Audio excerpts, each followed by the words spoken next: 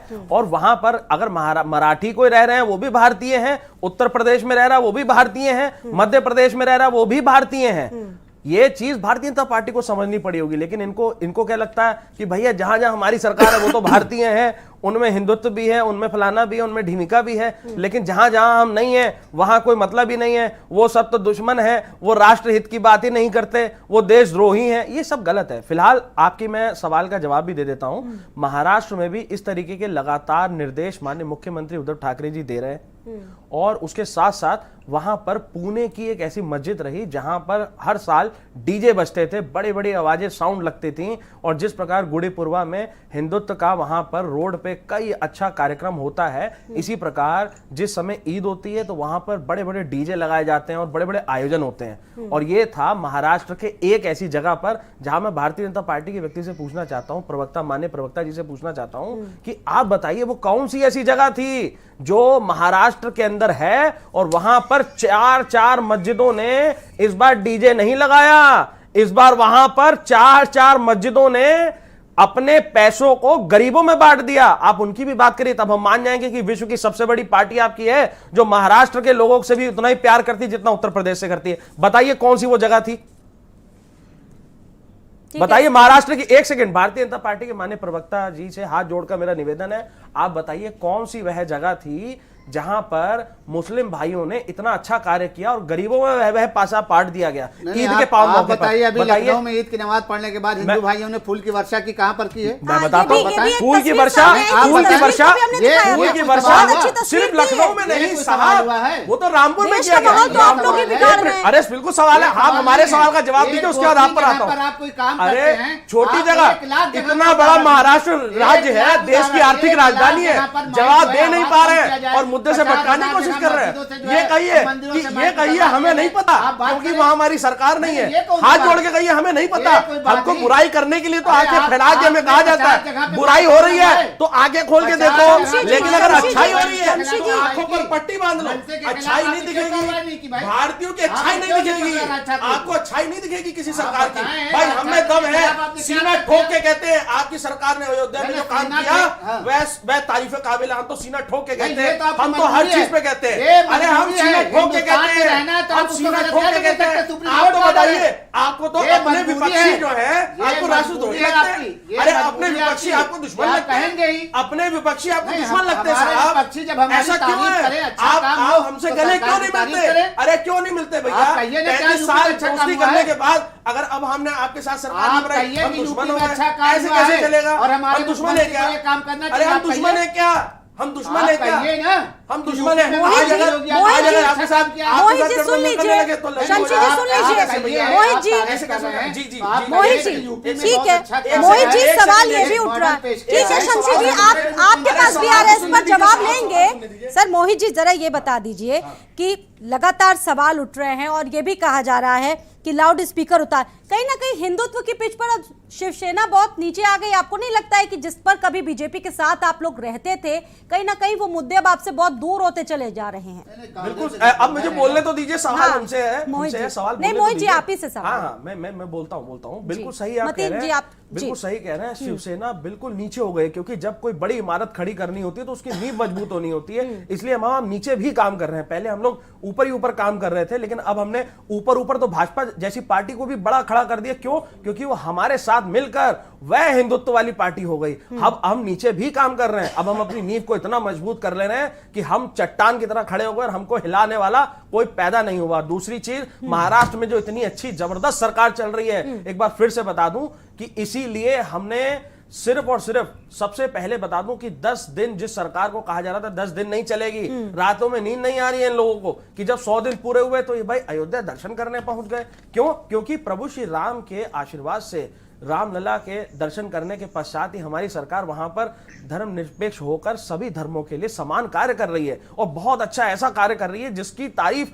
पूरे विश्व में होने वाली। आप देखिए एक न्यूज 18 इंडिया, मैं कंप्लीट कर दूं, मैं चलो चैनल का नाम नहीं ले रहा, किसी और चैनल का नाम नहीं ले रहा, लेकिन किसी एक संबंधित चैनल ने एक सर्वे कराया जहां पर देश के प्रधानमंत्री जी और महाराष्ट्र के मुख्यमंत्री जी का कंपैरिजन हुआ तो उनका परसेंटेज महाराष्ट्र में ज्यादा आया। देश के प्रधानमंत्री जी का हम बहुत ज्यादा सम्मान करते हैं और हमारे लिए सर्वप्रथम देश के प्रधानमंत्री हैं, सर्वप्रथम देश का पहला नागरिक राष्ट्रपति हैं। हम सबका सम्मान करते हैं क्योंकि वह कुर्सी है। हम नहीं चाहते, हम नहीं कहते कि भाई वो सिर्फ और सिर्फ हमारे पार्टी के प्रधानमंत्री हैं, हम उनकी तारीफ करेंगे, ताली बजाएंगे, ऐसा नहीं है। हम तो भाई तारीफ करते हैं, लेकिन इन लोगों का क्या है कि अगर कोई हमारे साथ है तब तो आप बहुत ही अच्छे हैं, आप कुछ भी कर दें, you are good good good, but अगर आप दूसरी दिशा में जाएंगे तब आप फिर राष्ट्रद्रोही भी हो गए। आप पे सब कुछ ये हमला करेंगे दिन रात बैठकर। ठीक है, आप आरोप लगा रहे हैं उन पर कि वो पीछे से राजनीति करते हैं। शमशी जी, इस पर जवाब दीजिए कि राज ठाकरे की सीएम योगी से बातचीत हुई, सीएम योगी को उन्होंने बधाई दी और लोग ये भी कह रहे हैं, तरह तरह की अफवाहें फैल रही हैं कि बीजेपी पूरी तरीके से उनके साथ है और बीजेपी उनको अपना मोहरा बना रही है राज ठाकरे को। बीजेपी को आपको कितना फायदा मिलेगा 2024 को? किसी को मोहरा बनाने की जरूरत नहीं है और ना बीजेपी किसी के कंधे पे बंदूक रख के चलाती है। बीजेपी खुद अपने में इतनी ताकतवर पार्टी है कि हर छोटे दल, हर क्षेत्रीय पार्टियां जो है वो भारतीय जनता पार्टी के साथ मिलकर अपना वजूद, अपना वकार बचाने के लिए काम करती है। क्योंकि भारतीय जनता पार्टी में हर पार्टी को अपना भविष्य दिख रहा है और आपने चुनाव में देखा, 2022 में ही देखा कि कांग्रेस के बहुत बड़े बड़े नेता, सपा के नेता, बसपा के नेता और भी छोटी पार्टियों के नेता, मोदी जी यहाँ बैठे, खैर इनका जनाधार अभी उत्तर प्रदेश में बना नहीं है इसलिए इनको नहीं कह सकते, लेकिन सारी पार्टियां जो बड़ी बड़ी पार्टियां थी वो भी आज भारतीय जनता पार्टी से हाथ मिलाने के लिए बेचैन हैं और पूरी ताकत लगाए हुए हैं। हमको ये देखना है कि हमारी पार्टी के लिए नहीं बल्कि हमारे देश के लिए, हमारे प्रदेश के लिए जो अच्छी पार्टी होगी, जिसकी नीतियां अच्छी होगी, हम उसको अपने साथ रखेंगे। हमने अभी तक हमारे किसी नेता ने राज ठाकरे का समर्थन करने की बात नहीं की है। कोई भी ऑफिशियल पीछे से और आगे से तो देखिए अलग बात है, हम भी पीछे से कुछ कह दे, आगे से कुछ कह दे, लेकिन जब तक कोई एक बड़ा नेता हमारी पार्टी का कोई बयान नहीं देता तब तक हम छोटे से कार्यकर्ता हैं, हम उस पर कोई भी टिप्पणी नहीं कर सकते। दाव तो चल दिया है राज ठाकरे। दाव हमेशा सियासत है, सियासत में दाव सब चलते रहते हैं। हो सकता है कल शिवसेना ही उनके साथ चलिए, भाई शिवसेना और राज ठाकरे, उद्धव ठाकरे कोई बहुत दूर है नहीं, हो सकता है फिर एक साथ हो जाए, बहुत ज्यादा दिन नहीं वाले हुए। मतीन जी, कहा यह जा रहा है कि यूपी से नजीर लेनी चाहिए, महाराष्ट्र को सीखना चाहिए। मतीन जी क्या कहेंगे इसको लेकर? देखिए मैं तो कहता हूँ ये इतना बड़ा इशू है कि गवर्नमेंट को चैलेंज कर रहा है कोई शख्स, उस पर कांग्रेस हो या शरद पवार की पार्टी हो या उद्धव ठाकरे हो, इनको चाहिए त्वरित एक्शन लेना चाहिए कि जो सुप्रीम कोर्ट के आर्डर की अवहेलना करे उसको फौरन जेल में भेजना चाहिए। पता नहीं क्यों इतना कमजोर है, इतना ढिलाई से काम कर रहे हैं। चलिए आप सरकार के साथ है ना, योगी सरकार के साथ है ना, बता दीजिए सरकार के साथ है ना मतीन जी। मैं कहता हूँ कि ये सारा मामला, मैं तो कह रहा हूँ कि उन्होंने क्यों नहीं एक्शन ले रहे भाई? काहे के लिए? उनका वो क्या भाईगिरी निभा रहे हैं क्या? उनके वो कजिन है इसलिए वो भाईगिरी निभा रहे? कहाँ उत्तर भारतीयों को मारने की बात करेगा, जो उत्तर भारतीयों को खदेड़ने की बात करेगा, उत्तर भारतीयों के उत्तर भारतीय दक्षिण भारतीय कहाँ से आ जाता है? सिर्फ भारतीय शब्द कहिए ना सर, उत्तर भारतीय दक्षिण भारतीय सिर्फ भारतीय कहिए ना। क्या उत्तर भारतीय? अरे वो उत्तर भारतीयों को मारने की बात करते नहीं करते हैं। भारत में ये सिर्फ उत्तर भारतीय, दक्षिण भारतीय, उत्तर प्रदेश, महाराष्ट्र। राज ठाकरे की बात कर रहा हूँ। जी जी, राज ठाकरे की बात। राज ठाकरे ने क्या मारा नहीं उत्तर भारतीयों को? क्या राज ठाकरे ने मारा नहीं उत्तर भारतीयों को? मार मार के भगाया नहीं क्या महाराज? इसका जवाब तो वही दे सकते हैं। जब इतना वो है, उसका कोई पॉलिटिकल स्ट्रक्चर नहीं है, तो उनको लोगों को चाहिए कि उस पर त्वरित एक्शन ले। और मैं तो सुप्रीम कोर्ट से अपील करूंगा कि ऐसे लोगों के खिलाफ जो सुप्रीम कोर्ट के ऑर्डर को चैलेंज करने वाली पोजीशन में हो, उसको फौरन उसके खिलाफ एक्शन होना चाहिए, उस पर सुप्रीम कोर्ट के मानहानि का मुकदमा होना चाहिए। ठीक है पीयूष पंडित जी, क्या कदम उठाए जाने चाहिए सरकारों को इसको लेकर? योगी सरकार ने तो कार्रवाई कर दी, कहा यह जा रहा है कि उनसे कुछ सीखना चाहिए। आप क्या कुछ कहेंगे इसको लेकर पीयूष जी? कैसे कदम उठाने चाहिए अब सरकार? बिल्कुल, यहाँ पे सबको एक बार क्लियर कर देना जरूरी है कि सभी पार्टियों को एक बार सर्वदलीय बैठक करनी चाहिए इस मुद्दे पर, क्योंकि अभी महाभारत आपकी महाराष्ट्र में शुरू हुई थी और उसका असर आपको राजस्थान में देखने को मिल रहा है, और भी राज्यों में ऐसी समस्याएं ना है। इसलिए सर्वदलीय बैठक मिलके और सबको एक बार फिर से अपील करनी चाहिए कि जो भी सुप्रीम कोर्ट का आदेश है, जो भी सुप्रीम कोर्ट की इच्छा है, क्योंकि ये बात ध्वनि प्रदूषण की है, इसमें किसी भी धर्म को नीचा दिखाने के लिए या ऊपर करने की पॉलिसी नहीं है। यहाँ पे देश को एक बनाने की आवश्यकता है। और जहां तक अभी बात आई थी कि अगर यूपी का मॉडल जो है महाराष्ट्र को मानना चाहिए, तो यूपी और महाराष्ट्र को दोनों का, दिल्ली का मॉडल एडुकेशन का भी मानना चाहिए। ऐसे बहुत सारी चीजें हैं, इन लोगों को नॉलेज एक्सचेंज करना चाहिए। अगर यहाँ पे योगी जी सफल हो रहे हैं इस व्यवस्था को मजबूत करने के लिए, तो महाराष्ट्र को भी कॉपी करना चाहिए और उत्तर प्रदेश में दिल्ली को भी कॉपी करना चाहिए। अगर शिक्षा में कोई भी राज्य अच्छा कर रहा है तो उसको भी ठीक है कॉपी नहीं, मोहित जी, एक knowledge आपके exchange प्रदेश program में, चलाना आपके चाहिए। महाराष्ट्र में अगर कोई व्यक्ति ऐसा कहता है कि हमें डर नहीं है किसी का, तो इसको किस तरीके से लेंगे आप?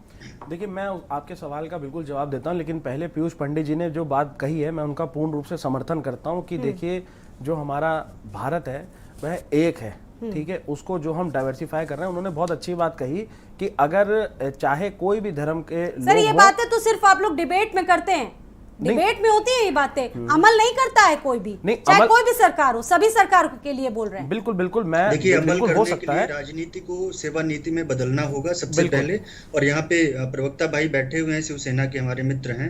समस्या यहाँ पे है कि ये भी इनको खुद को नहीं पता है कि ये दोनों भाई कब एक हो जाएं और कब उत्तर प्रदेश के लोगों को वहां से खदेड़ना शुरू कर दें, बिहार के लोगों को खदेड़ना शुरू कर दें। ऐसा नहीं है। समस्याएं क्या होती है यहाँ पे समस्याएं क्या है कि ये राजनीतिक एक मोहरे हैं, यहाँ पे बैठ के सिर्फ एक बात वो कर सकते हैं जो मैंने आपको पहले भी बताया पीयूष पंडित जी कि अभी आप एक तरफ कह रहे हैं कि सर्वदलीय बैठक हो। देखिए, ये तो संवैधानिक, देखिए आप पार्टियों को खत्म नहीं कर सकते, आप देश में राजनीति को खत्म नहीं कर सकते। देश में अगर 4 स्तंभ है तो चौथे स्तंभ के माध्यम से आप तक ये बात पहुंच रही है। हर चीज का एक अपना महत्व है ना। आप सबको खत्म कैसे कर देंगे कि भैया हम तो पार्टियों से पीछे, हमें करंट लग रहा है? आपकी बात का हम समर्थन कर रहे हैं, आप क्यों उसमें परेशान हो रहे हैं? अगर आप कोई अच्छी बात करेंगे तो आपकी बात का समर्थन भी करना हम लोगों को बिल्कुल चाहिए। है कि जब आपको स्टैंड रखने की आवश्यकता होती है, जहां पे आपको जरूरी है कि क्या बोलना चाहिए, वहां पे, यहाँ पे पूरे डिबेट में आप लोगों ने देखा कि कांग्रेस ने भाजपा के ऊपर आपत्ति करी, आपने जो है सबके ऊपर आपत्ति करी, लेकिन जब बात आ रही है कि महाराष्ट्र का बवाल राजस्थान तक पहुंच, चलिए, उनसे संपर्क टूट गया है। सर, सवाल यही है कि इस तरीके की बातें अगर किसी भी ऐसे नेता के द्वारा की जाती है तो समाज में संदेश क्या फैलता है? सिर्फ और सिर्फ नफरत ही सामने आती है, और इसको लेकर लगातार जो बवाल है वो बढ़ता ही जा रहा है। और इस डेडलाइन के बाद कहीं ना कहीं कानून व्यवस्था पर भी सवाल उठेगा, और किस तरीके से हैंडल करती है वहाँ की सरकार, ये देखना बहुत महत्वपूर्ण होगा। आप सभी मेहमानों का हमारे साथ जुड़ने के लिए बहुत बहुत शुक्रिया। शमशी आज़ाद जी आपका, मोहित आज़ाद जी आपका, मतीन जी आपका, डीपी सिंह जी आपका और पीयूष पंडित जी आपका। फिलहाल कुरुक्षेत्र में इतना ही, दीजिए इजाजत।